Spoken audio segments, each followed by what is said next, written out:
ஸ்ரீராமரையும் சீதையவும் உள்ளத்துக்குள் வைத்து பூஜித்தான். அந்த உள்ளம்தான் தூய உள்ளம்.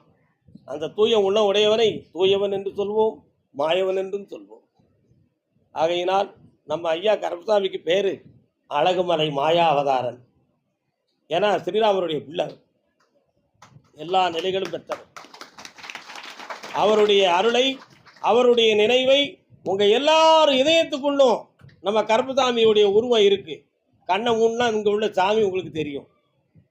நீங்கள் லேசா கண்களை மூடி பார்த்தாலே புளியர்னு சொன்னாலே உங்கள் மனதுக்குள்ள கருப்பசாமி தெரிவார், நான் தெரிவேன். உடனே எல்லா காட்சியும் தெரியும். அதுதான் உங்கள் உள்ளத்துக்குள்ளே இருக்கக்கூடிய கோயில்.